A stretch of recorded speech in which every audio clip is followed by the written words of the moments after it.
ये कोई दिक्कत इसमें तो होगा नहीं, इसमें तो नाम याद करते जाना है। डिप्थेरिया में देखो कौन सा बैक्टीरिया है इसका, कॉरिनी बैक्टीरियम डिप्थेरियाई, ठीक है। बैक्टीरिया वाला में आपको थोड़ा सा राहत मिलेगा, इसलिए कि बैक्टीरिया का नाम बीमारी के नाम से मैच करेगा, समझ गए, इसलिए दिक्कत कम आएगा।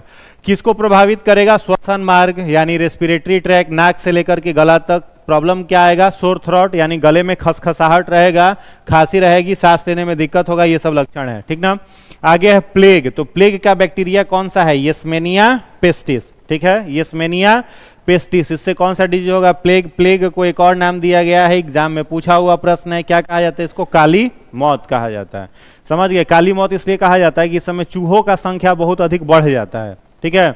ऐसा कहा जाता है कि आसमान से चूहों की बारिश होती है, जब प्लेग फैलता है तो कहा जाता है आसमान से चूहों की बारिश होती है, हर तरफ चूहे चूहे दिखाई देते हैं, और उन्हीं सब के माध्यम से ये बीमारी क्या होता है, फैलता है। पहले के समय में ये सब एपिडेमिक डिजीज था, पेंडेमिक तो नहीं कहेंगे, पेंडेमिक कहेंगे तो पूरे ग्लोबल लेवल पर हो जाएगा, एपिडेमिक डिजीज था, ठीक है। और जहां पर ही फैलता था ये डिजीज, वहां का लगभग जनसंख्या क्या हो जाता था, खत्म, पूरा का पूरा गांव मर जाता था, बॉडी लाश उठाने वाला कोई बचता नहीं था गांव में, समझ गया। इसीलिए इसको क्या बोला जाता था, काली मौत बोला जाता था, ब्लैक डेथ इसको बोला जाता था। आप लोग पढ़े भी होंगे, कांग्रेस अधिवेशन के समय फैला था, कहाँ कहाँ फैला था, पुणे में फैला था, बंबई में फैला था, ठीक है, बंगाल में भी फैला था।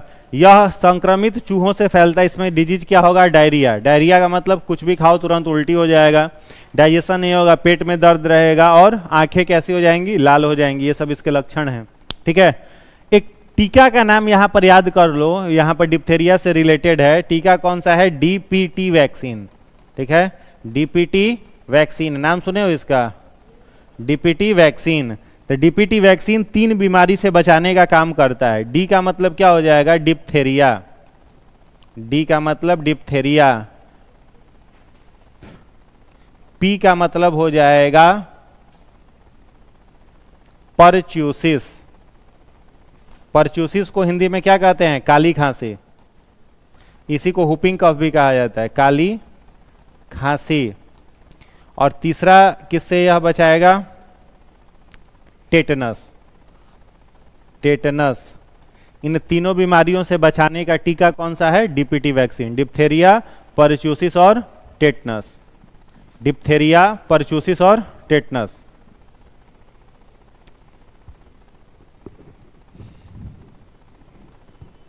और तीनों का तीनों एक तरीके से क्या है, बहुत खतरनाक बीमारी। इसमें तो इस बीमारी का, किसका, टेटनस का, टेटनस का कोई इलाज नहीं है। इन दो का तो इलाज भी है, टेटनस का कोई इलाज नहीं है। डीपीटी का वैक्सीन 6 महीने पर प्रयास करना चाहिए ले लेने का। अगर थोड़ा सा भी हाथ पैर कटता है ना, तो कौन सा वैक्सीन ले लेना चाहिए, डीपीटी का वैक्सीन लेना चाहिए। तो तीनों बीमारी से क्या होगा, बचाव हमेशा रहेगा, समझ गए। चलो यहां तक हो गया। उसके बाद लिखिएगा तीसरा डिजीज, तीसरा कौन सा था, सिफिलिस। तीसरा लिखिएगा सिफिलिस, लिखिएगा यह एक यौन संचारित रोग, ब्रैकेट में लिखिएगा sexual transmitted, sexual transmitted disease. यह एक यौन संचारित रोग है। अगला पॉइंट लिखिएगा, यह संक्रमित यौन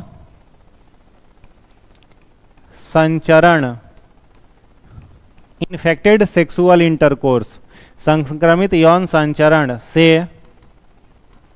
फैलता है। इसका लक्षण लिख लीजिएगा,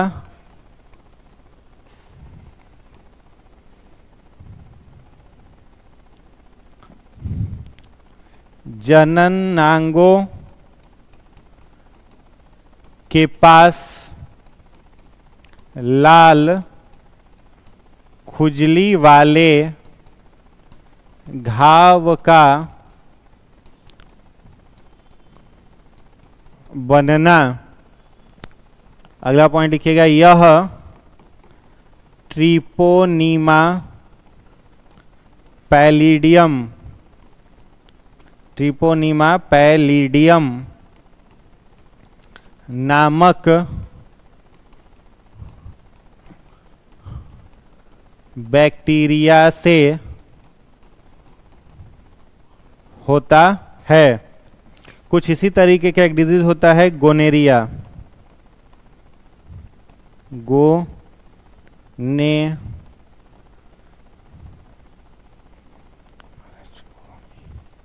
गोनेरिया। इसमें क्या होता है, एक पॉइंट लिख लो, यह एसटीडीज है जो नेसेरिया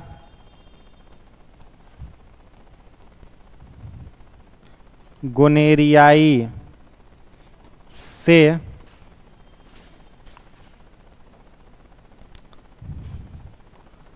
होता है।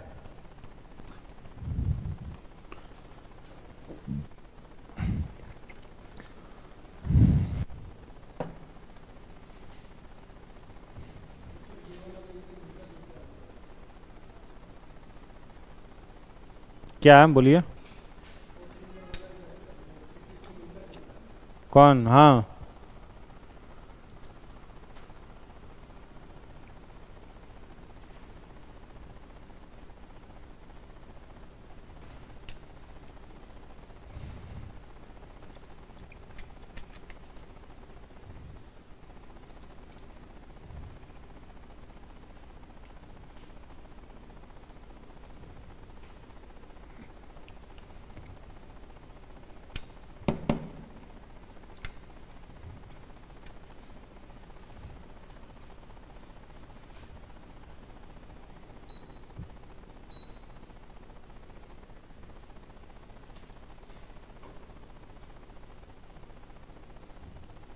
लिख लिए। पहला पॉइंट इसमें क्या लिखे हैं, किसके बारे में? सिफिलिस।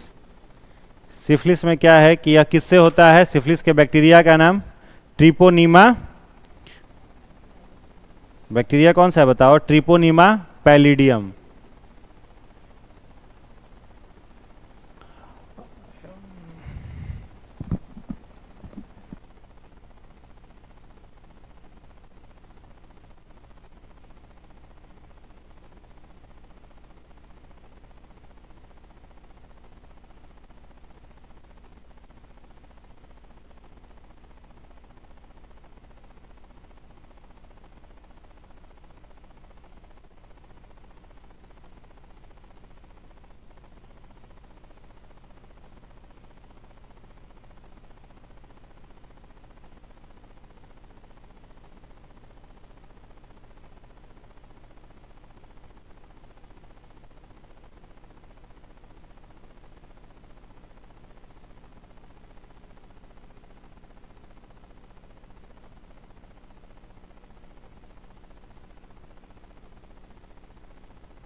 चलो, तो ये किससे होगा? सिफिलिस किससे होगा? सिफिलिस कैसा डिजीज है? यौन संचारित रोग। यौन संचारित रोग का मतलब क्या है? Sexual transmitted disease. ठीक है, सेक्सुअल ट्रांसमिटेड डिजीज जो एसटीडीज है ना, ये एसटीडीज अगर वायरस से पूछा जाए ना, तो वायरस में याद रखोगे दो ही बीमारी है, एक ही बीमारी है एसटीडी मुख्य रूप से, वो कौन सा है?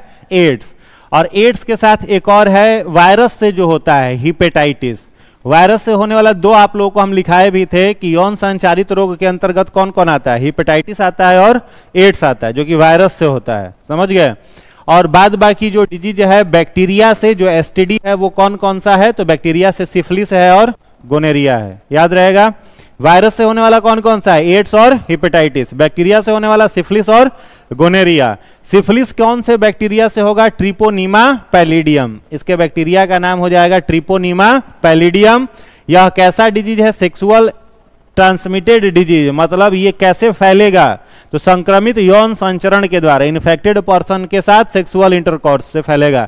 लक्षण क्या है, तो जो जेनाइटल ऑर्गन्स है उसके पास लाल खुजली वाले घाव बन जाते हैं, ठीक है। और सेम गोनेरिया भी क्या है, एसटीडी है, और इसका बैक्टीरिया चेंज हो जाएगा। बैक्टीरिया कौन सा हो जाएगा, नेसेरिया गोनेरिया, इसका जीवाणु का नाम हो जाएगा, और बाद बाकी सब इसका एक ही है, सिफिलिस का और गोनेरिया का एक ही है, ठीक है।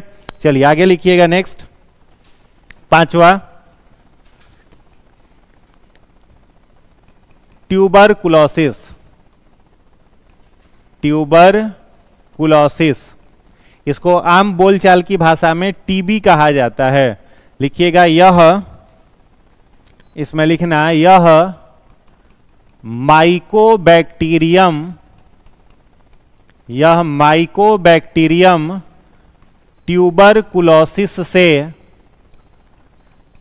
माइकोबैक्टीरियम ट्यूबरकुलोसिस से होता है।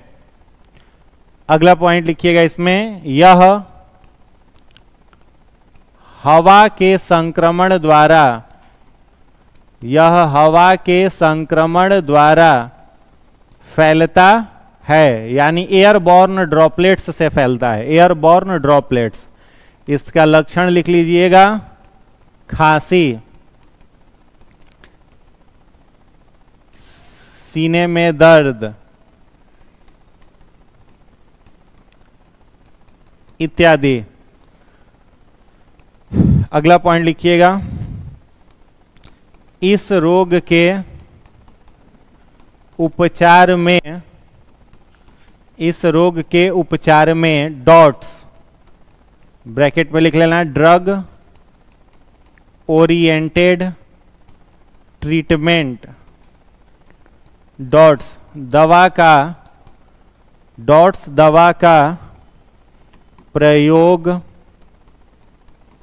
होता है। इसको ठीक करने के लिए कौन सी दवा है, डॉट्स। इसका हिंदी नाम हमने आपको बता ही दिया, क्या होता है हिंदी नाम, क्षय रोग। इसको हिंदी में कहा जाता है क्षय रोग कहा जाता है, ठीक है। बैक्टीरिया का क्या नाम है इसका, माइकोबैक्टीरियम, माइक्रो मत पढ़ना, माइको है, माइकोबैक्टीरियम ट्यूबरकुलोसिस, ठीक है। आगे क्या लिखा हुआ है, एयरबॉर्न ड्रॉपलेट से फैलेगा, मतलब जो बीमार इंसान है वो छींकेगा खांसेगा तो उसके मुंह से जो बैक्टीरिया निकलेगा उसके माध्यम से फैलेगा, ठीक है, यानी हवा के संक्रमण से ही हमेशा फैलेगा। रक्त चढ़ा दिया जाए तो नहीं फैलेगा, सेक्सुअल इंटरकोर्स से नहीं फैलेगा, ब्लड ट्रांसफ्यूजन से नहीं फैलेगा, बॉडी फ्लूइड से नहीं फैलेगा, ब्लड फ्लूइड से नहीं फैलेगा, केवल किससे फैलेगा, हवा के संक्रमण से, यानी छींक से, खांसी से, ठीक है, इसी सब से फैलेगा। लक्षण इसका क्या है, खांसी, खांसी कितने दिन से अधिक, तो 4 सप्ताह से अधिक, ठीक है, इसका लक्षण है। अगर किसी को 4 सप्ताह से अधिक खांसी है तो डॉक्टर क्या प्रिस्क्राइब करता है कि जा करके ट्यूबरकुलोसिस का टेस्ट करा लेने, ठीक है। 4 सप्ताह से अधिक खांसी है तो सामान्य रूप में टीबी रहता है, इसलिए टीबी के पेशेंट को लोग घर में बंद करके रखता है, वो रूम में बंद कर दिया जाता है कि उसी में रहो, बाहर निकलेगा तो खांसबो करेगा, खांसेगा तो लोग संक्रमित होंगे ही, ठीक है। इस रोग के उपचार में सबसे ज्यादा प्रयोग की गई दवा और सबसे ऑथोराइज्ड दवा कौन सी है, डॉट्स दवा है, ठीक है। डॉट्स का क्या मतलब है, ड्रग ओरिएंटेड ट्रीटमेंट, मतलब ये दवा आप लगातार कितने दिनों तक लेना पड़ता है, 90 डेज तक, 90 दिन तक इसका कोर्स चलते रहता है, ठीक है, कंटिन्यू लेना है। और जिस दिन एक दिन भी अगर छूट गया उस दिन से 90 दिन चलेगा,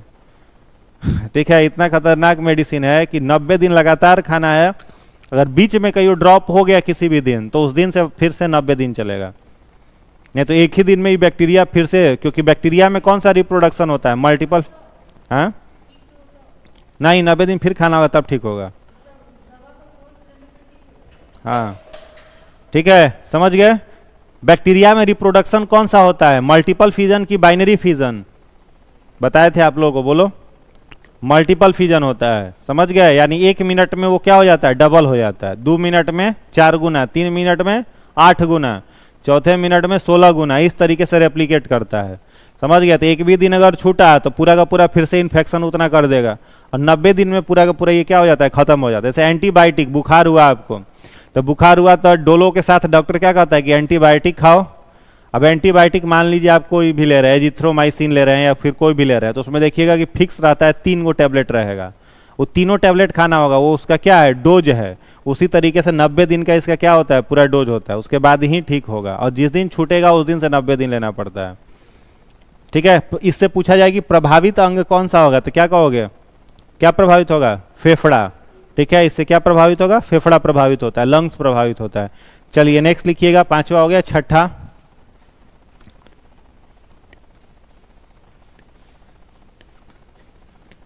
क्या है, काली खांसी है ना, काली खांसी। इसमें लिखिएगा यह बॉर्डी टेला, यह बॉर्डी टेला परचूसिस, बॉर्डी टेला परचूसिस नामक बैक्टीरिया से होता है। अगला पॉइंट लिखिएगा, लक्षण सूखी खांसी। इसका टीका हमने आपको लिखवा ही दिया था, कौन सा टीका, डीपीटी का टीका लिया जाता है।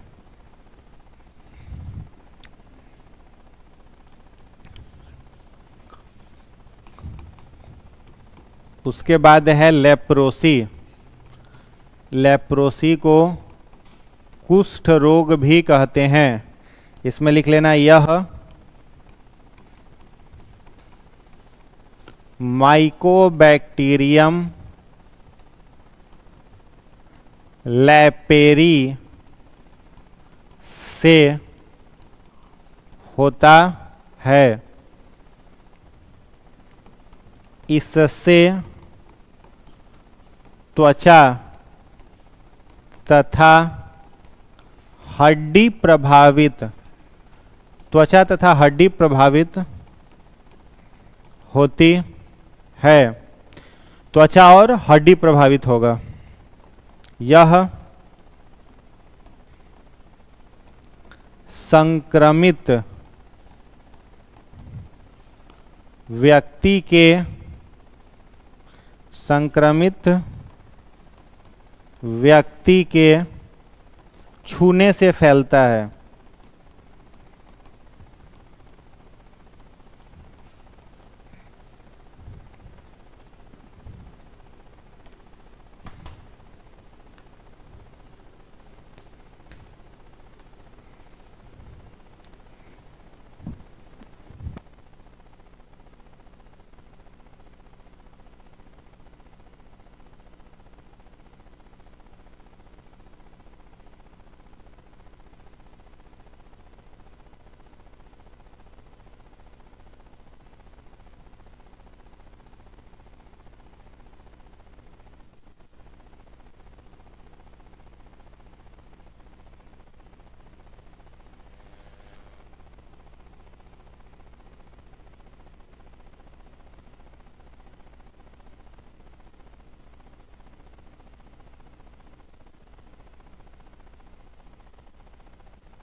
ये सब चित्रकारी आज हुआ है।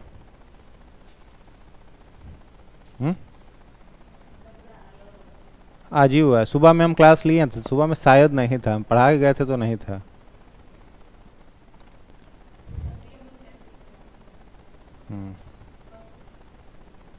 परसों टेस्ट था आप लोग, संडे का टेस्ट बन नहीं था।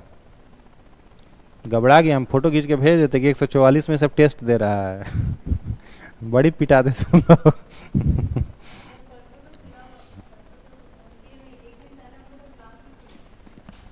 क्लास तो बंद था, फ्राइडे से ही बंद था।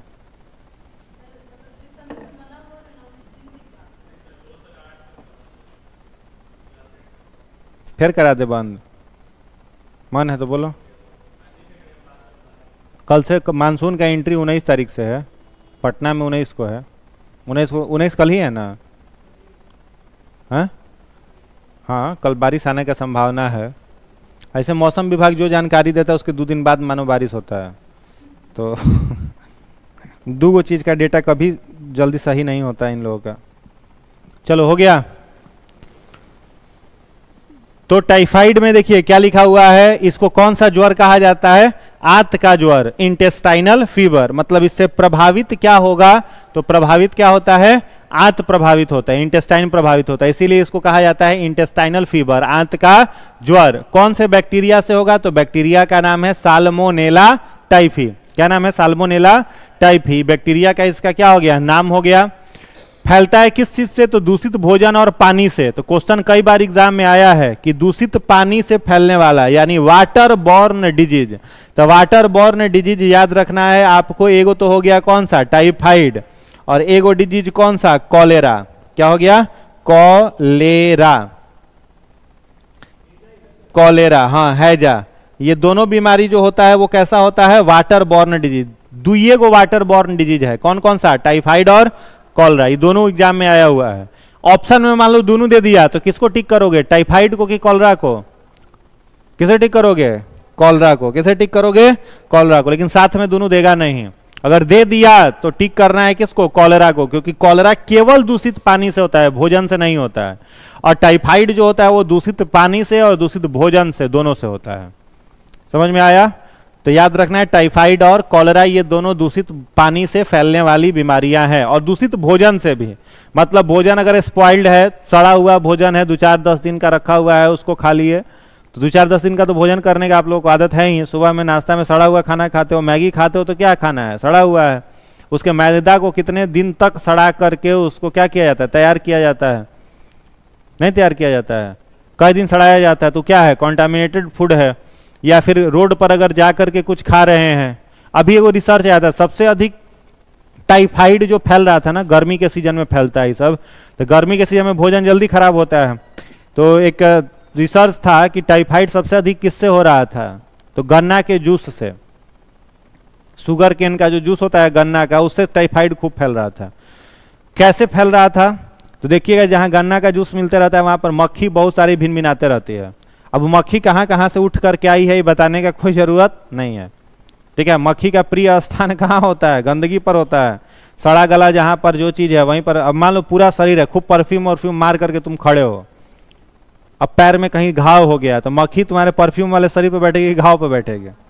उसका नेचर है गंदे जगह पर बैठना। तो गंदगी पर बैठ रही है तो मतलब उसके पूरे बॉडी में क्या लगा हुआ है? गंदगी। और जा करके गन्ना के ऊपर बैठी तो गन्ना में क्या गया? वो बैक्टीरिया चाहे वायरस जिसको उठाई है वो उस पर चला गया, और उसका जूस पी रहे हो तो बैक्टीरिया वायरस कहाँ चला गया? शरीर के भीतर। तो सबसे अधिक जो टाइफाइड हुआ था वो किस चीज से हुआ था? गन्ना के जूस से हुआ। पीना चाहिए, अभी नहीं कह रहे कि मत पीना, लेकिन पियो भी तो कैसा पियो? तो पहले सुपरवाइज कर लो ठीक तरीके से। क्या सुपरवाइज कर लो? कि वो मक्खी वाला तो नहीं है। अब बहुत सारे लोग मशीन से गन्ना का जूस दे रहा है, मशीन वाला आ गया है ना कि वो मशीन में करके निकाल के दे रहा है, तो मशीन वाला फिर भी थोड़ा बहुत ठीक है, लेकिन जहां पर मक्खी हो वहां पर तो बिल्कुल मत पियो। सबसे साफ जो जूस है अभी के टाइम में बचा हुआ वो कौन सा है? डाब है, नारियल पानी है, सबसे ज्यादा प्यूरिफाइड है। और सबसे ज्यादा निर्दोष जूस कौन सा है? डाब का पानी, एकदम प्योर है वो सब ठीक है। या फिर जहाँ मक्खी नहीं है वहां का पियो। रोड पर का कुछ खाने से बचिए, ठीक है। रोड पर खास तौर पर वैसा चीज जिसको हाथ घंघोर करके बनाता है सब, वो सब तो बिल्कुल खाने लायक नहीं है। वही टेस्टी लगता है। हाथ घंघोर दिया। अब कई जगह पर देखिएगा बेल का जूस, हम मेरे साथ अपना क्या है, बेल का जूस अगर हम अपने से बना करके पीते हैं तो पी लेते हैं, लेकिन दूसरा को उसको कैसे बनाया जाता है, बेल का जूस बनाया हो घर पर, तो बेल में से उसको निकाला जाता है चम्मच से, फिर उसमें डाल करके उसको किससे, हाथे से ना किया जाता है, ठीक है, वो तो कलछुल उलछुल से होगा नहीं, चम्मच से होगा नहीं, उसको हाथ से ये किया जाता है। अब सोचो रोड पर जो बेच रहा है कैसा हाथ है कैसा नहीं, उसको क्या कर रहा है, पूरा एकदम कैसे कैसे वो बना रहा है, और लोग खूब प्रेम से पी रहे हैं उसको। गोलगप्पा तो सबसे ज्यादा खतरनाक चीज है, भयंकर खतरनाक चीज है। आप बढ़िया ब्रांडेड दुकान पर जा करके खाओ गोलगप्पा, जो ग्लव्स बना करके खिला रहे हो, वो आपको स्वादिष्ट नहीं लगेगा, और जो ठेला वाला सब खिला रहा है बिना ग्लव्स पहने हुए, वो आप लोगों को ज्यादा स्वादिष्ट लगेगा। हाँ पूरा एकदम सब जा ही रहा है, एकदम यहाँ का पसीना एकदम उतरते हुए गोलगप्पा के पानी में, तभी ना खट्टापन अधिक आता है, इमली का खट्टापन थोड़ी रहता है वो सब नमक है, NaCl है, शरीर से क्या निकलता है, नमक है ना निकल रहा है, NaCl है। उसका नाखून वाखून देखो तो नाखून के अंदर पूरा क्या है, गंदगी फंसा हुआ है। नाखून के अंदर जो गंदगी होता है उसको स्लाइड बना करके देखो ना, हम लोग देखे हैं माइक्रोस्कोप पर, तो उसके अंदर बहुत सारा बैक्टीरिया, एक बार देख लोगे तो घिन आने लगेगा अपने नेल्स से, और सोचो दूसरे के नाखून का गंदगी है ठीक है, दूसरे के नाखून का गंदगी है, उससे क्या करता है, वो बना रहा है पूरा मसाला वसाला बना रहा है, क्या क्या बना रहा है। कई बार क्या होता है, खैनी बनाता है, सब खैनी बनाते बनाते हैं हाथ धोने की जगह चोखे में मिस दिया खैनी अपने खा लिया, उसका जो धूरा माटी है उसको क्या किया, चोखा में मिस दिया, तो चोखा के अंदर निकोटीन भी आ गया, क्या, तो थोड़ा सा खाओगे तो मातेगा दिमाग, माथा घूमेगा तो कहोगे कि बड़ा बढ़िया भैया खिलाए थे अब पानी जा करके छोला बनाने के बाद हाथ धोता थोड़े, वो क्या करता है, वो जो पानी रहता है गोलगप्पा का, वो देखना इतना हाथ उसका कलछुल दिया है तो ऊपर से भी चला सकता है, लेकिन ऊपर से नहीं चलाएगा, एकदम हाथों पकड़ डुबा देगा कलछुल में, उसके बाद चलाएगा, ताकि जितना है हाथ वाला चोखा वो कहाँ चला जाए, वेस्ट नहीं होना चाहिए, बर्बाद नहीं होना चाहिए। और सोचो उतना ज्यादा गंदा खा रहे हो तो बचने का संभावना है, डिपेंड करता है कि उस आदमी को बीमारी ना हो कोई, ठीक है ना, तो कौन कौन सा बीमारी पकड़ेगा। और कई लोग उसके बाद वहां का पानी भी पी लेते हैं, वो जान नहीं रहे हो कि पानी कैसा है, कहाँ का है, बोरिंग का है कि टंकी का पानी है। अभी कुछ दिन पहले एक बार खबर में पकड़ाया था कि एक स्टेशन के पास, पटना की ही खबर थी, स्टेशन के पास जो चाय बेचने वाला था वो ट्रेन के शौचालय से पानी भर करके चाय बना रहा था, वो पकड़ाया था, पेपर में, न्यूज़पेपर में आया था।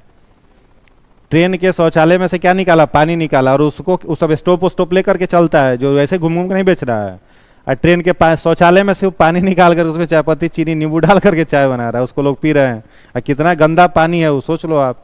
अब उससे पी रहा है चाय तो क्या होगा, मरेगा ही, बचेगा थोड़े। हाँ हाँ, तब सोचो बहुत खतरनाक रहता है वो सब, जहाँ पर जान नहीं रहे हो वहाँ का पानी भी नहीं पियो, ठीक है, वो सब पानी और अधिक खतरनाक है। रेस्टोरेंट में जाने के बाद पूछता है ना, प्लेन वाटर पीजिएगा कि मिनरल वाटर पीजिएगा, क्या कहते हो, प्लेन की मिनरल, मिनरल खरीदो तो 20 रुपया लगेगा या 25 रुपया, बजट के अकॉर्डिंग। तो जब 2000 का खाना ऑर्डर कर रहे हो तब बजट दिमाग में आता है, नहीं आता है, लेकिन 20 रुपया का पानी खरीदने में सब गरीबी उसी समय याद आने लगता है आने लगता है ना, खाना भले घटा दो, 20 रुपया का कम खाओ, या फिर पानी घर से उठा करके ले जाओ, मना थोड़े रहता है किसी रेस्टोरेंट में, पानी तो अलाउ रहता है। हाँ तो पानी घर से ले जाइए, पानी उनी पीने में बहुत ज्यादा सावधानी रखना चाहिए, और खास तौर पर पटना में तो 2 बीमारी लगभग स्टूडेंट को होता ही है, एक तो टाइफाइड पकड़ेगा और दूसरा कौन सा, हिपेटाइटिस करें, जॉन्डिस, टाइफाइड और जॉन्डिस, ये 2 बीमारी जरूर पकड़ता है। जॉन्डिस पकड़ेगा गंदा भोजन वोजन करने से पकड़ता है, ज़्यादा मसालेदार, ज़्यादा सेचुरेटेड फैट खाने से, गंदा सेचुरेटेड फैट खाने से, एक ही तेल में तला हुआ 13 दिन से तल रहा है, उसी तेल में आपको खिला दिया, वो तेल कहाँ रह जाता है, वो तेल रहता है वो मोबिल बन जाता है। देखिएगा उन लोगों का जो तेल रहता है कितना काला हो जाता है, उसमें कितना अधिक सेचुरेटेड फैट है, और उसको खाने के बाद जीवन कई दिन घट जाएगा, ठीक है। इसलिए लंबा आयु चाहिए तो बहुत अधिक खाना और पानी, इन 2 चीजों पर बहुत अधिक ध्यान देना चाहिए। जीभ को तपा करके रखना चाहिए, जीभ को बहुत अधिक फ्री नहीं छोड़ना चाहिए, जो मन किया खा लिए, ठीक है। मान लो BMW कार हो तुम्हारे पास, क्या करोगे, और सड़क पर कहीं भी पेट्रोल खत्म हो जाए तो उसमें पेट्रोल रोड पर वाला भरवाओगे, कभी नहीं भरवाओगे। बढ़िया कार हो 50 लाख का, तो उसमें पेट्रोल अगर खत्म हो जाए तो कहाँ डलवाओगे, बढ़िया पेट्रोल पंप पर जाकर के डलवाओगे, बहुत लोग सड़क के किनारे भी पेट्रोल बेचता है, वो वाला डलवाओगे? दिमाग में है कि केरोसिन मिला करके वो डाल रहा है, इंजन खराब हो जाएगा। तो 50 लाख के गाड़ी का उतना ध्यान है, शरीर का कोई ध्यान? सड़क पर चल रहे हैं, मोमोज खा लिए हैं, अब मोमोज के अंदर उसका जो मैदा होता है इतना अधिक टॉक्सिक है, वो बहुत अधिक टॉक्सिक होता है, उसको कई दिन तक सड़ाता है। तब उसका मैदा, उसको खाओ, मैगी खा रहे हो, जो भी नूडल्स खा रहे हो, उसका जो मैदा है वो कई दिन का सड़ा हुआ है, ठीक है। या फिर जो और क्या वो मिलता है जो बड़ा बड़ा रहता है, छोला भटूरा, उसके अंदर का जो तेल है, भटूरे के अंदर का जो तेल है वो इतना ज़्यादा हार्मफुल है। होममेड जो चीज़ बना के खाना है खाओ, कोई दिक्कत नहीं है। घर पर ही बनाना है तो घर पर बना कर खाओ, कोई दिक्कत। हॉस्टल में कहाँ मिलेगा घर पर? हॉस्टल में भी फिर भी मिला जुला करके ठीक रहता है, लोग 1-2 बार 3 बार तेल यूज करते हैं, मसाला वसाला खराब यूज करते हैं, लेकिन फिर भी बाहर के खाना से वो ठीक है। जीने के लिए खाओ, क्या खाने के लिए थोड़े जी रहे हो समझ गए ना? इससे ही सब बीमारी से बचना है। इसमें सबसे ज़्यादा दिक्कत आता है कहाँ पर? इसमें भी कई इसका शायद हमको लग रहा है कि टाइफाइड का 10 या 12 सुई लेना पड़ता है, लगातार 1 महीना तक सुई लेते रहना पड़ता है इसका, सब सुई का है नस के अंदर। फिर भी ये वीकनेस जो है, टाइफाइड का वीकनेस कितना भी कम रहेगा तो 3 मंथ के बाद खत्म होता है। 3 महीना से 5 महीना समय लग जाता है इसका वीकनेस शरीर का खत्म होने में।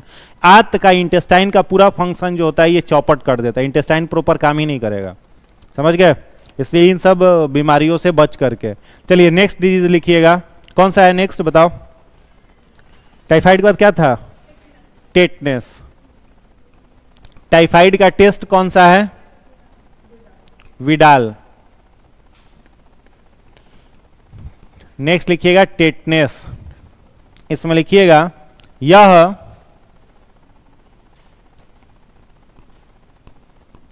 माइकोबैक्टीरियम, यह माइकोबैक्टीरियम टिटैनी से होता है। सॉरी, माइकोबैक्टीरियम नहीं,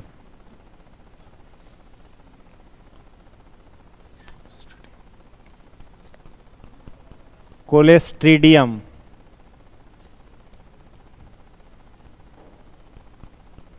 यह कोलेस्ट्रीडियम टिटैनी से होता है। कोलेस्ट्रीडियम टिटैनी।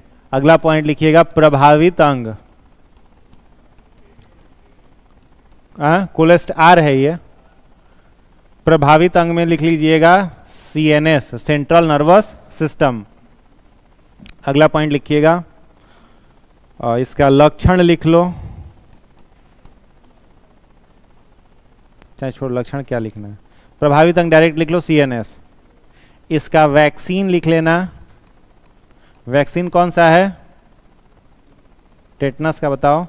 DPT इसका वैक्सीन का नाम है, DPT वैक्सीन लिया जाता है।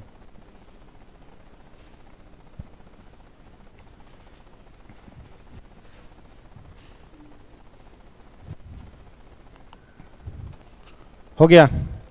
तो कोलेस्ट्रीडियम टिटैनी से टेटनस, प्रभावित अंग इसका क्या होगा? सेंट्रल नर्वस सिस्टम, ठीक है।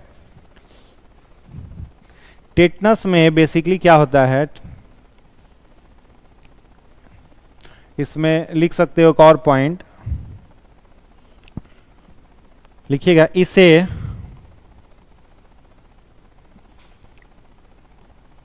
धनुष टंकार और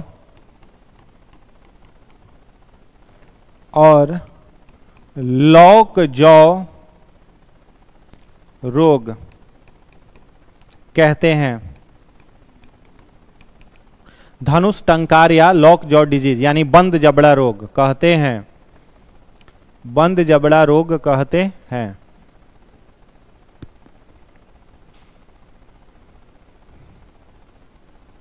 हो गया? धनुष टंकार रोग या बंद जबड़ा रोग किसे कहा जाएगा? टेटनस को कहा जाएगा। धनुष टंकार में देखो इसमें प्रभावित क्या होगा? Central nervous system. अब टेटनस कैसे होता है? तो टेटनस ऐसा नहीं कि लोहा के कटने से, जंग लगे, कहता है जंग लगे हुए लोहे से कट जाएगा तो टेटनस हो जाएगा। खतरा थोड़ा सा रहता है, जंग लगे हुए लोहे से कटा, कैसे भी हाथ पैर कटा हुआ है ना, कटा भी नहीं है, घाव अगर जख्म बना हुआ है उससे भी टेटनस हो सकता है। टेटनस का जो ये बैक्टीरिया है कोलेस्टेडियम टेटेनी, ये पाया कहां पर जाता है? तो मिट्टी के अंदर, धूल के अंदर, गंदगी के अंदर पाया जाता है। तो घाव अगर कैसा भी खुला हुआ है, उस खुले हुए घाव में मिट्टी धूल अगर पड़ रहा है लगातार, तो ये टेटनस का बैक्टीरिया उसके भीतर प्रवेश कर सकता है। तो जरूरी नहीं है कि लोहा से कटा है तभी टेटनस होगा, कैसे भी कटा है। अब जैसे कोई दांत से काट लिया तो टेटनस होगा कि नहीं होगा? हो जाएगा। कुत्ता किसी को काटता है तो पहला सुई जाकर कौन सा लेता है? वो टेटनस का। तो वहां पर लोहा से थोड़े कटा है, कैसा भी खुला घाव है, उस पर अगर धूल मिट्टी ये सब पड़ रहा है तो उससे ये कोलेस्टेडियम टिटैनी शरीर के भीतर आ जाएगा। और एक बार अगर हो गया तो इसका कोई इलाज नहीं है, लाइलाज बीमारी है। ये भी याद रखना है, टेटनस का कोई इलाज नहीं, इसलिए 24 घंटा के अंदर कौन सा सुई ले लेना होता है? डीपीटी वैक्सीन ले लेना होता है। एक बार प्रभावित कर दिया तो central nervous system, central nervous system का मतलब ब्रेन और स्पाइनल कॉर्ड, इन दोनों को सीएनएस कहते हैं। तो इसमें शरीर धनुष के आकार का होने लगेगा। रोगी का जो शरीर है वो इस तरीके का होने लगेगा, धनुष के आकार का, इसीलिए इसको धनुष टंकार रोग कहा जाता है। बैकबोन जो स्पाइन है वो क्या होने लगेगा? टेढ़ा होने लगेगा। और थोड़ा सा भी अगर इधर से इधर दोनों साइड से दबा दिया जाएगा तो पूरा जो बैकबोन है वो फ्रैक्चर्ड हो जाएगा, एक ही बार में टूट जाएगा, मर जाएगा इंसान। तो धीरे धीरे शरीर इसमें क्या होने लगता है? धनुष के आकार का होने लगता है। लॉक जॉ डिजीज इसको क्यों कहा जाता है? क्योंकि जो नीचे वाला जबड़ा है, लोअर जॉ, निचला जबड़ा ऊपरी जबड़े में जाकर के धंस जाएगा, मुंह बंद हो जाएगा, मुंह खुलना बंद हो जाएगा, मुंह खुलेगा ही नहीं। और खोलने का प्रयास किया जाएगा तो जबड़ा तुरंत टूट जाएगा। ठीक है, इसलिए इसको लॉक जॉ डिजीज और धनुष टंकार रोग कहा जाता है। इसलिए थोड़ा भी घाव हो तो पहला डीपीटी का सुई लो, और दूसरा काम, घाव के ऊपर धूल मिट्टी नहीं पड़ना चाहिए, गंदगी नहीं पड़ना चाहिए, उसको बढ़िया से बैंडेज वैंडेज कर करके रखना चाहिए। क्लियर? बैक्टीरिया कहाँ 10 साल उतना समय नहीं लेगा, 2-3 साल, 1.5 साल, 2 साल में दिखा देगा उसे। ठीक है, इसलिए डीपीटी का वैक्सीन इंपॉर्टेंट होता है। चलिए आगे बढ़ा जाए। इसमें लिखवाए थे कि नहीं, जो टीबी लिखवाए थे उसमें टीबी के ड्रॉप का नाम, टीबी कह रहे हैं, पोलियो वाला में तो लिखवा दिए थे ना, उसके साइंटिस्ट का नाम तो लिखवाए थे, एल्बर्ट सेबिन लिखवाए थे ना। पोलियो ड्रॉप का खोज किसने किया था? एल्बर्ट सेबिन, ओरल ड्रॉप का। और पोलियो का टीका जोनर सॉल्क लिखवाए थे। ठीक है, चलो चलो टेटनस हो गया। टेटनस के बाद क्या है लिखिएगा, क्या है टेटनस के बाद? निमोनिया। निमोनिया में लिखिएगा, यह स्ट्रिप्टोकोकस निमोनाई, स्ट्रिप्टोकोकस निमोनाई से होता है। अगला पॉइंट लिखिएगा, या प्रभावित अंग लिख लो, फेफड़ा। प्रभावित अंग में लिख लीजिएगा फेफड़ा, लंग्स,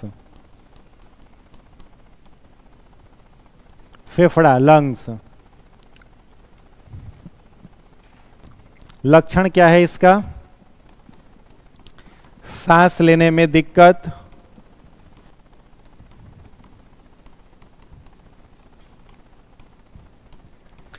चेस्ट पेन मतलब सीने में दर्द इत्यादि। और लास्ट लिख लो हैजा। हैजा को कोलेरा भी कहा जाता है, इसमें डैश दे करके लिख लेना, यह विब्रियो कॉलेरी से होता है। यह दूषित जल से फैलता है, स्प्रेडेड थ्रू कॉन्टामिनेटेड वाटर। लक्षण इसका लिख लेना, डायरिया, पेट दर्द, बुखार,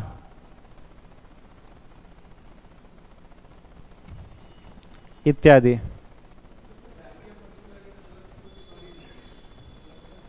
लक्षण है।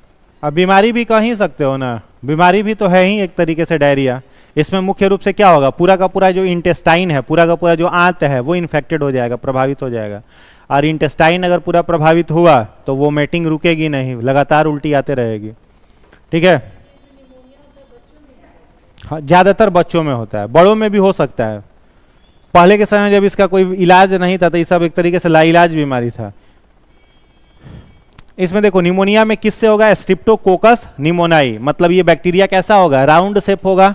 कैसा होगा, राउंड शेप होगा। राउंड शेप होने के साथ साथ यह किस में रहेगा, तो इन चेन यानी श्रृंखलाबद्ध रहेगा, पूरा का पूरा इसके चेन में पाया जाएगा। लंग्स को प्रभावित करेगा, मतलब जो इसका रोगी होगा उसको सांस लेने में क्या होगी, दिक्कत। ठीक है, ब्रीदिंग प्रॉब्लम होगा, सांस लेने में दिक्कत, और चेस्ट पेन, ये दो इसके लक्षण है मुख्य रूप से। ज्यादातर बच्चों में होता है, ठंडा गर्मी लग जाता है तो उसको निमोनिया हो जाता है। बहुत ज्यादा पानी में खेल रहा है, उसी समय धूप लग गया तो निमोनिया हो जाएगा। फेफड़े के अंदर पानी जमा होना इसमें शुरू हो जाता है। लंग्स जो होता है ना फेफड़ा, उसके भीतर पानी जमना शुरू हो जाता है। ज्यादा पानी जब लंग्स के भीतर जमा हो जाता है तो उसमें उपचार के रूप में क्या किया जाता है, सुई से फेफड़ा छेद के पानी को निकालना पड़ता है। ठीक है, फेफड़े के भीतर से सुई को छेद करके पानी को क्या करता है, खींचता है डॉक्टर, निकालता है। हैजा हो गया, तो हैजा किससे होगा, विब्रियो कॉलेरी से। विब्रियो का मतलब कॉमानुमा बैक्टीरिया है। किस चीज से फैलेगा, दूषित जल से, कॉन्टामिनेटेड वाटर से फैलेगा केवल ये। इसलिए देखिएगा बाढ़ वगैरह कहीं पर आता है ना, तो बाढ़ आने के बाद पहला काम गवर्नमेंट के द्वारा क्या किया जाता है, भोजन पहुंचाना और पानी पहुंचाना। भोजन अगर नहीं भी पहुंचा रहा है ना तो सरकार पानी का बोतल जरूर पहुंचवाता है। क्यों पहुंचवाता है, बाढ़ के समय पूरा अंडरग्राउंड वाटर क्या हो जाता है, पॉल्यूटेड हो जाता है, दूषित हो गया। आप पानी चलाओगे चापाकल तो कौन सा पानी निकलेगा, दूषित पानी निकलेगा। अब दूषित पानी कोई व्यक्ति यदि पी रहा है तो उसको कौन सा डिजीज हो जाएगा, हैजा होगा। ठीक है, तो कॉन्टामिनेटेड वाटर से बेसिकली ये फैलता है।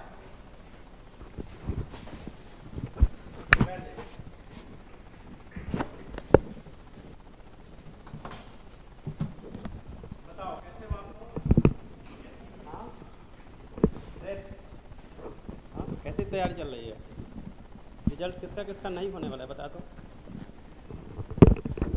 इसका मतलब सबका होने वाला है, ट्राई से थोड़े होता है, 100% करना होता है तभी होता है। बताइए किनको लग रहा है कि मेरा होगा कि नहीं होगा, ईमानदारी से बताओगे तभी मैं सलूशन दूंगा।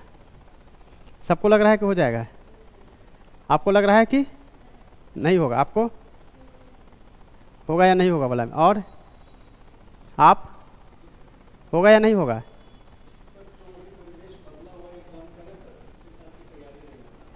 ठीक है, और कोई क्वेश्चन है किसी का। देखो परिवेश जो है ना, पहले आप ही का क्वेश्चन लेता हूँ, ये कंटिन्यू बदलने वाला है। जैसे जैसे तुम्हारा आगे के लिए समय बीतता जाएगा ना, क्वेश्चन का टफनेस, क्वेश्चन का पैटर्न, एवरी टाइम जो है कुछ टॉसिंग चलता रहेगा। लेकिन ये पता है कि चावल से बिरयानी बनता है, बिरयानी का टाइप बदल सकता है, तो चावल वही रहेगा, यानी प्रिपरेशन में कोई चेंजिंग नहीं आएगा। सो प्रिपरेशन जो है आपको प्रॉपरली वही करना है, वही फैक्ट जैसे पाठक जी बता रहे हैं, साइंस बता दिए, बायोलॉजी बता दिए, उससे इधर उधर से थोड़े आने वाला है।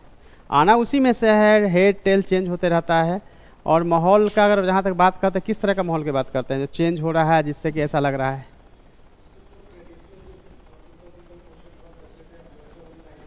देखिए सिंपल जो ट्रेडिशनल क्वेश्चन होता है जिसमें 4 ऑप्शन होता था, ठीक है, तो वो क्वेश्चन मेरे ख्याल से अगर फैक्ट याद है तो ओके, नहीं याद है तो नहीं चल सकता है। लेकिन आज के पैटर्न में जिस तरह से चेंज हुआ, जिसमें स्टेटमेंट है, आपको मैचिंग है, यह आंसर सही करना उससे ज़्यादा आसान है। ये आपके पेशेंस को देखता है और नॉलेज लेवल को देखता है कि आप कैसे एलिमिनेट करते हो। आप समझ गए बात। इसलिए ये मत सोचो कि लूसेंट वाला 1 लाइनर पढ़ गया जाकर पास कर गए। नो, आपको पेशेंसली अगर पढ़ते हो तो आंसर भी निकलता है और ज़्यादा स्कोर होगा। पहले के पैटर्न में क्या था कि आपको जानना ही होगा तभी आप बना पाएंगे, लेकिन आज के डेट में जो चीज़ें बदल रही है, चेंज हो रहा है, वो आप लॉजिक लगाएंगे, एलिमिनेट करेंगे तो 100% आंसर निकलता है। ये है अंतर। तो आज और अच्छा हो गया, लॉजिक ज़्यादा यूज किया जा रहा है। अब वो रटंत वाला जो था वो वाला नहीं रह गया है, अभी इंटेलिजेंसी चेक की जा रही है, ठीक है, इसलिए ज़रूरी है। जिनको लगता है कि नहीं होगा तो उसके लिए यह है कि आप या तो स्टार्टिंग अभी आपने किया है या 2-3 अटैम्प्ट लिया है, पीटी नहीं हुआ है, 2 बातें होगी। तीसरी जिनको लगता है होगा अभी नहीं होगा, मतलब आपकी तैयारी जो है सही डायरेक्शन में जा रही है, यानी कि आप डर लग रहा है कि होगा कि नहीं होगा। डायरेक्शन जब किसी को भी कोई भी नहीं कह सकता है कि मेरा हो ही जाएगा, वही कह सकता है जो हर साल जो है 120-25 स्कोर करता है 150 में से या 115 के ऊपर रखता है, जो पीटी मास्टर जो हर बार निकालता है, तो उसको लगता है कि हो जाएगा। लेकिन जिनका होता रहा है, नहीं भी होता है, या पहली बार एग्जाम दे रहे हैं, उनको तो और डर लगेगा।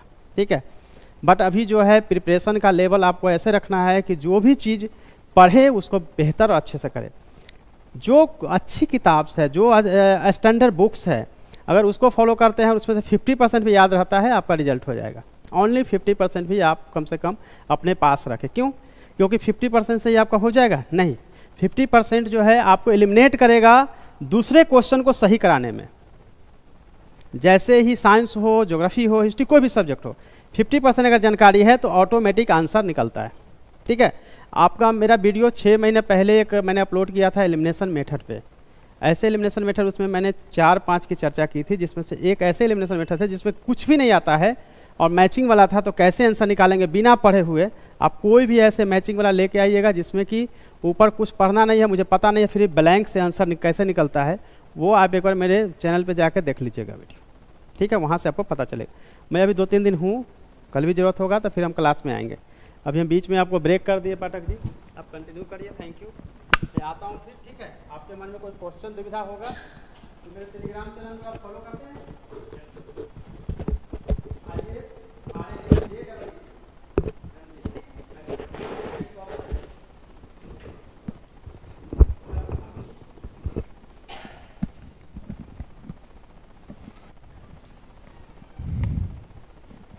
चलो हो गया।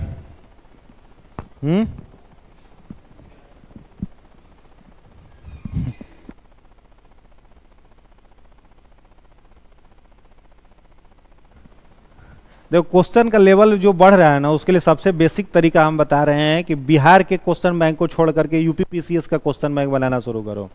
ठीक है, समझ रहे हो ना। बिहार का जो क्वेश्चन बैंक अपना था ना बीपीएससी का, उसका स्तर कम था। यूपी पीसीएस का क्वेश्चन का लेवल हर साल से टफ रहा है, तो उसका बनाना क्वेश्चन बैंक शुरू करिए। सॉर्ट आउट हो गया आपका प्रॉब्लम।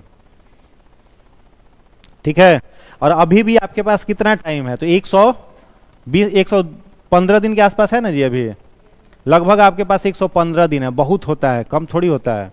115 दिन बहुत समय होता है। अगर टारगेट बना करके करोगे ना तो 115 दिन में 100% बता रहे हैं पीटी तो हो रहा है एकदम।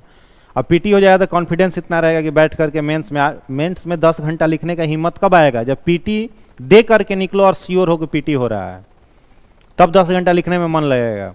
और पहले ही कंफ्यूजन में अगर रहोगे कि पीटी अगर नहीं हो रहा है तो लिखने में मन नहीं लगेगा, लिखने में मन नहीं लगेगा तो फिर मेंस फंस जाएगा। अभी सर एक बात जिक्र किए ना, क्या बोलेंगे? पीटी मास्टर बहुत लोग होता है। पीटी मास्टर का क्या मतलब होता है कि हर साल वो कन्फर्म है कि उसका पीटी जो होगा वो श्योर है कि पीटी हो रहा है, लेकिन फंसेगा वो कहाँ पर जाकर के? मेंस में जाकर के फंसेगा। तो उन लोगों को पीटी मास्टर कहा जाता है। यूपीएससी में भी ऐसे जीव जंतु पाए जाते हैं जो हर साल पीटी निकाल लेते हैं और मेंस में जाकर के क्या होते हैं? फंसते हैं। वो सब एग्जाम में मिलता है लोग। ठीक है, और बीपीएससी का पीटी निकालना 67 तक अगर देखा जाए, 5 क्यों 67 तक बहुत आसान था, मुश्किल था नहीं। 70% क्वेश्चन डायरेक्ट लूसेंट और क्राउन से उठ करके आता था। और बाद बाकी करेंट जितने सारे, जो भी एक बार स्टूडेंट क्वालिफाई कर लेता है ना पीटी, उसको हर साल पीटी क्वालिफाई करने के लिए जीएस पढ़ के नहीं जाना पड़ता है, खाली करंट अफेयर पढ़ के जाना पड़ता है। वो पीटी क्वालिफाई करके आ जाएगा। तो आपका भी लेवल एक बार वो बन जाएगा ना, तो हर साल पीटी मास्टर आपको नहीं बनना है। पीटी मास्टर बन जाएगा तो 10 साल उस रिदम में घूमते रहिएगा, उस चेन में घूमते रहिएगा। 1-2 नहीं, मेरे जान पहचान में कम से कम ऐसे 10 से अधिक लोग हैं जो पीटी मास्टर हैं। 1-2 लोग, 10 से ज्यादा मैं बात बता रहा हूँ, वो पीटी मास्टर हैं। पीटी मास्टर मैंने हर साल उनका पीटी होता ही होता है और हर साल उनका मेंस नहीं होता है। ठीक है, तो दोनों अलग अलग चीजें। आपको पीटी मास्टर नहीं बनना है, आपको क्या बनना है? कंप्लीट क्वालिफाई करने के लिए, यानी पीटी से उठे तो कंप्लीट फाइनल रिजल्ट हो जाए। उसके लिए ज्यादा काम नहीं। ये बस देखो, एक और चीज मैं बार बार कहते हैं कि 115 दिन का शेड्यूलिंग खाली कर लो ना कि कैसे कैसे पढ़ना है। इस 115 दिन में आपको ये जो आप मुख्य रूप से जो है आपका हिस्ट्री, ठीक है, और क्या हो गया? साइंस, इसके साथ हो गया आपका बिहार स्पेशल, और क्या हो गया? Current affairs. पॉलिटी ज्योग्राफी भी मत ही छोड़ो, इसको भी लिख ही लेते हैं, पॉलिटी और ज्योग्राफी। तो मुख्य रूप से ज्यादा फोकस किसको कर दो? इन 3 को। एग्जाम के 1 महीना पहले उठाना किसको? करेंट अफेयर्स को। इसको अभी छोड़ के चलो। ठीक है, अभी इस पर बिल्कुल ध्यान मत दो। एग्जाम से 1 महीना पहले मार्केट में खूब शानदार शानदार किताब निकलता है, बिहार स्पेशल। करंट अफेयर्स का कितना क्वेश्चन रहता है एग्जाम में? 20 से 25 प्रश्न करंट अफेयर का रहेगा ना। तो एग्जाम से ठीक 1 महीना पहले मार्केट में जबरदस्त किताबें आती हैं, बिहार स्पेशल किताबें आती हैं, जहां से आप आराम से 15 से 17 क्वेश्चन इसको कर लोगे। तो इसको अभी लेकर के मत चलो, इसको 1 मंथ पहले उठा लेना, ठीक है? इसको 1 महीना पहले छूना। इन 3 चीज को पूरा करो पहले, और इन 3 चीज को पूरा करने में खूब ज्यादा से ज्यादा समय लेकर के चलो, तो एकदम कसम खा करके बैठो कि 70 डेज बहुत है, 70 दिन बहुत है इन तीनों विषय को क्या करने में, पूरा करने में।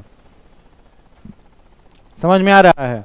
इन तीनों बुक का स्टैंडर्ड कौन कौन, तीनों के लिए स्टैंडर्ड बुक आप लोगों को पता ही है, हिस्ट्री के लिए स्टैंडर्ड बुक पता ही है, और होगा भी आप लोगों के पास। अगर सीरियस स्टूडेंट होंगे तो मॉडर्न हिस्ट्री में आपने रखा होगा अपने पास, बिपिन चंद्रा रखा होगा या स्पेक्ट्रम रखा होगा, रखे हैं ना? बिपिन चंद्रा या स्पेक्ट्रम रखे होंगे, सभी के पास होगा, ठीक है?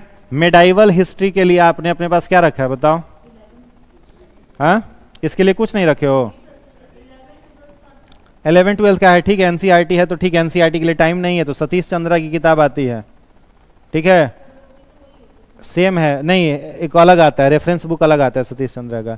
एंशिएंट हिस्ट्री अगर आपको लेना है तो रामशरण शर्मा जी का है, आर.एस. शर्मा का, इनका भी एक अलग आता है। तो ये सब स्टैंडर्ड बुक हो गया। तो अभी इन 2 चीज को छोड़ करके चलो 70 दिन तक, 60 दिन का जो टारगेट दिया है ना, इन दोनों को छोड़ करके चलो, केवल किसको उठा लो? मॉडर्न हिस्ट्री को उठा लो।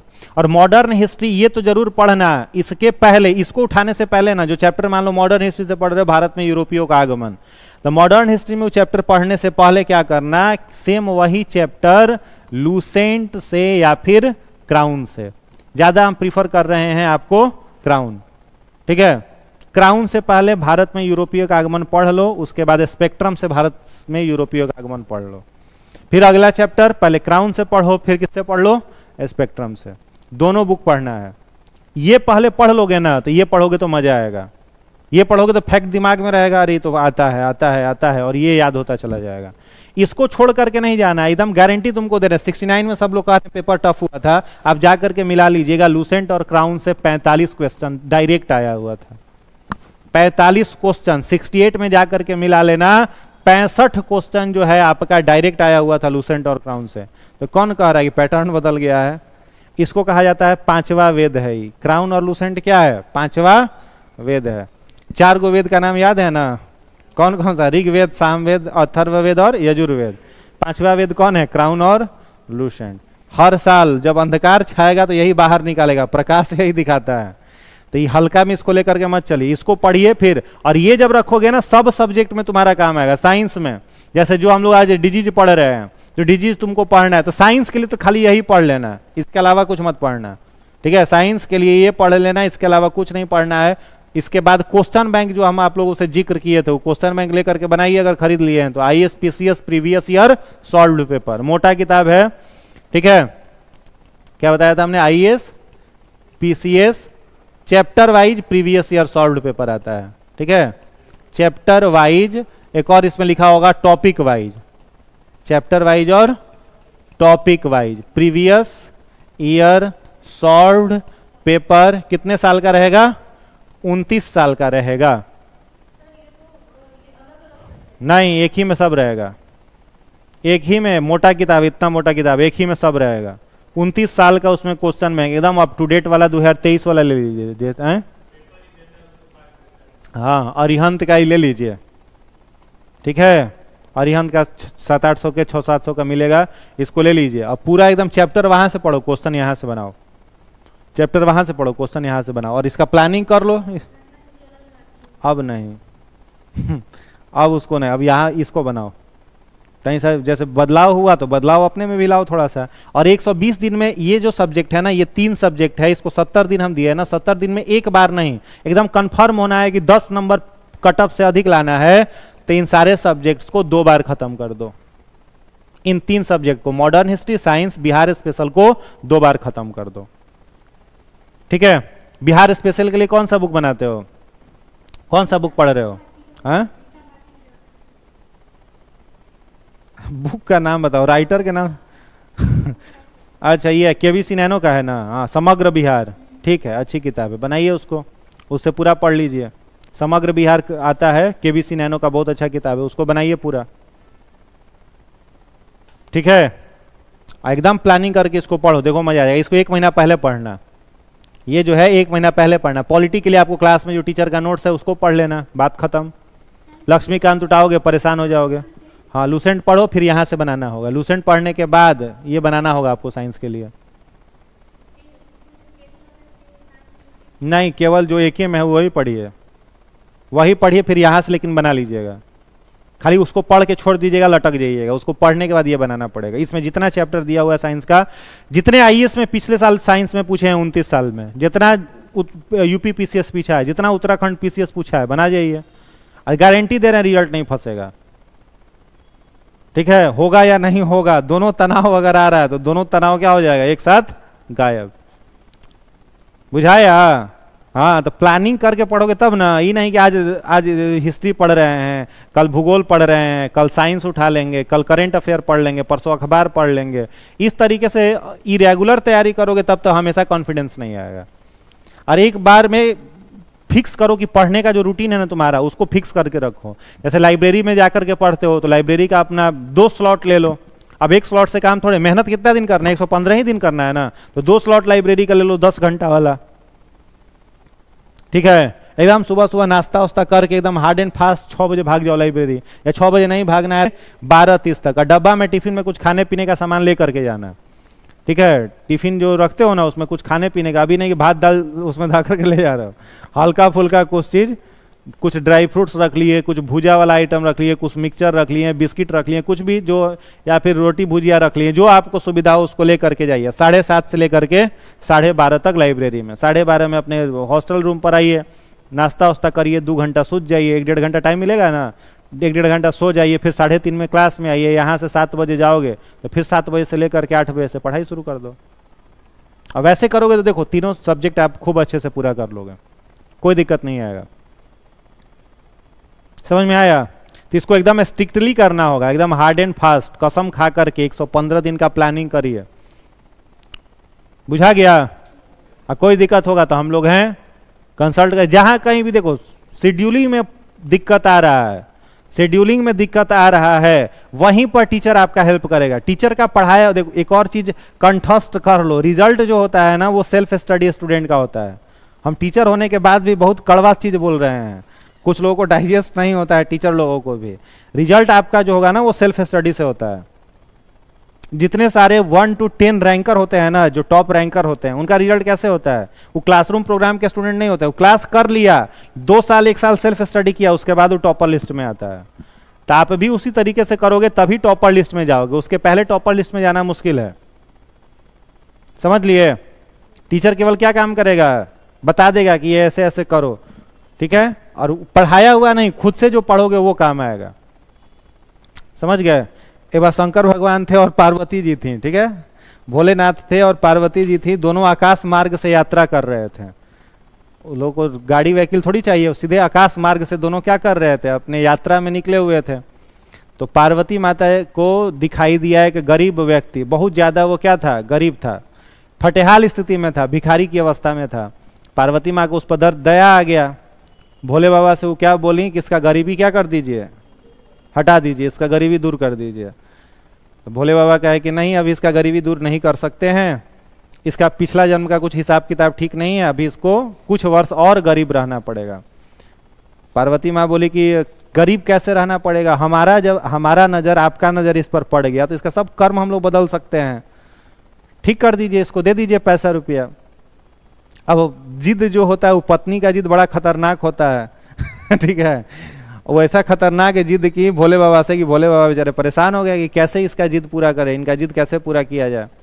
समझाए, वो समझ नहीं रही, तो कह रही थी नहीं गरीबी दूर कर ही दीजिए।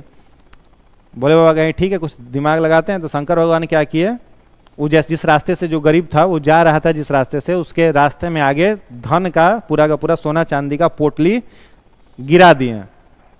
अब वो जितना दूर गया था, मान लो पोटली वहां लास्ट में गिरा हुआ, यहाँ तक आया, उसके दिमाग में आया कि अभी आंख खोल करके हम चल रहे हैं तो ऐसे चल रहे हैं, आंख बंद करके हम चलेंगे तो कैसे चलेंगे। वो क्या किया, आंख अपना बंद कर लिया और बंद करके चलने लगा, पोटली क्रॉस करके आगे बढ़ गया। ठीक है, थोड़ा दूर और आगे गया तो पार्वती जी बोली कि एक बार और पोटली जो था वो आगे गिराई है, इस बार नहीं देखा।